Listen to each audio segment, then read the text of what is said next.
ಬಗ್ಗೆ ಹೆಚ್ಚಿನ ಡೀಟೇಲ್ಸ್ ಅನ್ನು ಕೊಡೋದಕ್ಕೆ ನಮ್ಮ ಪ್ರತಿನಿಧಿ ದೀಪಾ ಕುಕ್ವಾಡ ದೂರವಾಣಿ ಸಂಪರ್ಕದಲ್ಲಿ ಜಾಯಿನ್ ಆಗ್ತಾ ಇದ್ದಾರೆ.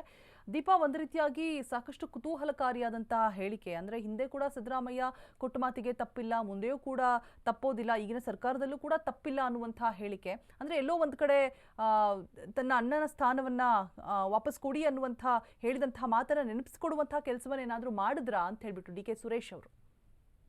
ರೋಜಾ, ಏನು ದೆಹಲಿಗೆ ಡಿ ಕೆ ಬ್ರದರ್ಸ್ ಹೋಗಿ ಬಂದ ನಂತರ ಮಾತಿನ ವರಸೆ ಒಂದಿಷ್ಟು ಬದಲಾಗಿರೋದಂತೂ ನಿಜ. ಯಾಕಂದ್ರೆ ಇಲ್ಲಿಯವರೆಗೂ ಕೂಡ ನೇರವಾಗಿ ತನ್ನ ಅಣ್ಣನಿಗೆ ಸ್ಥಾನವನ್ನ ಕೊಡಿ ಅನ್ನುವಂತಹದನ್ನ ಎಲ್ಲೂ ಹೇಳಿದ್ದಿಲ್ಲ ಅಂದ್ರೆ ಡಿ ಕೆ ಸುರೇಶ್ ಅವರು. ಯಾಕಂದ್ರೆ ಸಹಜವಾಗಿ ಹೈಕಮಾಂಡ್ ಕಡೆ ಬೊಟ್ಟು ತೋರಿಸುವಂತಹ ನಾವು ಶ್ರಮವನ್ನ ಹಾಕಿದ್ದೇವೆ, ಅದಕ್ಕೆ ಪ್ರತಿಫಲ ಸಿಗುತ್ತೆ ಅನ್ನುವಂತಹ ಅರ್ಥದಲ್ಲಿ ಮಾತನಾಡ್ತಿದ್ದಂತಹ ಡಿ ಕೆ ಸುರೇಶ್ ಅವರು ಇವತ್ತು ಹಲವಾರು ಬಾರಿ ಈ ರೀತಿ ಮಾತನಾಡಿದಂತವ್ರು ಇವತ್ತು ಈ ಏನು ತನ್ನ ಅಣ್ಣನಿಗೂ ಸ್ಥಾನ ಬೇಕು ಅನ್ನುವಂತಹದ್ದು, ಜೊತೆಗೆ ಸಿಎಂ ಸಿದ್ದರಾಮಯ್ಯ ಅವರಿಗೆ ಜವಾಬ್ದಾರಿ ಇದೆ, ಅವರು ಕೊಟ್ಟ ಮಾತಿನಂತೆ ನಡ್ಕೊಳ್ತಾರೆ ಅನ್ನುವಂತಹ ಮಾತನ್ನ ಮೊದಲ ಬಾರಿಗೆ ಅದು ಬಹಿರಂಗವಾಗಿ ಹೇಳಿರುವಂತಹದ್ದು. ಇಷ್ಟು ದಿನ ಪರೋಕ್ಷವಾಗಿ ಹೇಳ್ತಾ ಇದ್ರು ಅಥವಾ ಸಿಗುತ್ತೆ ಅನ್ನುವಂತಹ ಕಾನ್ಫಿಡೆನ್ಸ್ ಅಲ್ಲಿ ಇದ್ರು. ಅದೆಲ್ಲದರ ನಡುವೆ ಇದೀಗ ಡಿ ಕೆ ಸುರೇಶ್ ಅವರು, ಸಿದ್ದರಾಮಯ್ಯ ಅವರು ಜವಾಬ್ದಾರಿ ಇರುವಂತಹ ನಾಯಕ, ಕೊಟ್ಟ ಮಾತಿಗೆ ಇಲ್ಲಿವರೆಗೂ ಯಾರಿಗೂ ಕೂಡ ತಪ್ಪಿಲ್ಲ, ಹಾಗಾಗಿ ತಪ್ಪೋದಿಲ್ಲ ಅನ್ನುವಂತಹ ಅರ್ಥದಲ್ಲಿ ತಮಗೆ ಸಿಎಂ ಸ್ಥಾನ ಸಿಗಬೇಕು ಅನ್ನುವಂತಹದ್ದನ್ನ ಪ್ರಬಲವಾಗಿ ಕ್ಲೈಮ್ ಮಾಡ್ತಾ ಇರೋದಂತೂ ನಿಜ.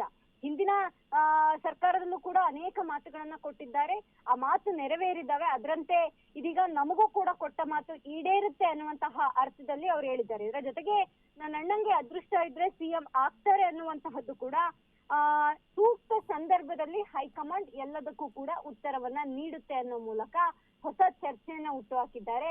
ಎಲ್ಲ ಒಂದು ಕಡೆ ಏನು ಹೈಕಮಾಂಡ್ ನಾಯಕರು ಸಿಎಂಗೆ ಸಿಗ್ತಾರೆ, ಡಿ ಕೆ ಶಿವಕುಮಾರ್ ಅವ್ರಿಗೆ ಸಿಗೋದಿಲ್ಲ ಅನ್ನುವಂತಹದ್ದು ಒಂದಿಷ್ಟು ಇತ್ತು.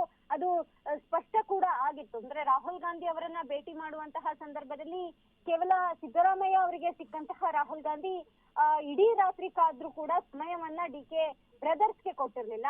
ಆ ಬೆನ್ನಲ್ಲೇ ಇದೀಗ ಎಲ್ಲಿ ನಾವು ಮಾತನಾಡದೇ ಇದ್ರೆ ಸ್ಥಾನ ಕೈ ತಪ್ಪುವುದು, ನಾವು ಕೇಳದೇ ಇದ್ರೆ ನಮ್ಮ ಬೇಡಿಕೆ ಅವರ ಮುಂದೆ ಹೋಗದೇ ಇರಬಹುದು ಅನ್ನುವಂತಹ ನಿಟ್ಟಿನಲ್ಲೇ ಈ ರೀತಿಯಾದಂತಹ ಹೇಳಿಕೆ ನೀಡಿದ್ರ ಅನ್ನುವಂತಹದ್ದು ಸಹಜವಾಗಿ ಒಂದು ಪ್ರಶ್ನೆ ಎದ್ದಿದೆ. ಇದರ ಜೊತೆಗೆ ಅವರ ಎಲ್ಲಾ ಮಾತುಗಳು ಅಂದ್ರೆ ಅವರು ಆಡಿದಂತಹ ಪ್ರತಿ ಮಾತು ಕೂಡ ಮಾರ್ಮಿಕವಾಗಿಯೇ ಇತ್ತೇ ಹೊರತು ಅವರು ನೇರವಾಗಿ ಇದನ್ನ ಹೈಕಮಾಂಡ್ಗೆ ತಲುಪಿಸುವಂತಹ ಕೆಲಸವನ್ನ ಮಾರ್ಮಿಕವಾಗಿ ನುಡಿದಿದ್ದಂತಹ ನಿಜ.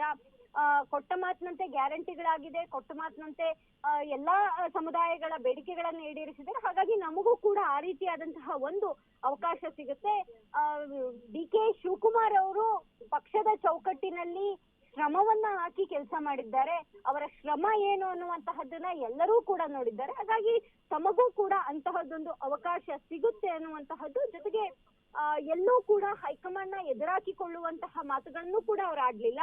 ಸದ್ಯಕ್ಕೆ ಸಿಎಂ ಸ್ಥಾನ ಖಾಲಿ ಇಲ್ಲ, ಸಿಎಂ ಸ್ಥಾನ ಖಾಲಿ ಇಲ್ಲದೆ ಇರುವಂತಹದ್ದು ಸದ್ಯಕ್ಕೆ ಅಪ್ರಸ್ತುತ. ಆದರೆ ತಮ್ಮ ಅಣ್ಣನಿಗೆ ಸಿಎಂ ಸ್ಥಾನ ಸಿಗಬೇಕು ಅನ್ನುವಂತಹದ್ದು ಅವರ ಮಾತಿನ ಮಾರ್ಮಿಕ ನುಡಿಯಾಗಿತ್ತು. Roja, all right, thank you Deepa ತಮ್ಮೆಲ್ಲ ಡೀಟೇಲ್ಸ್ಗಾಗಿ.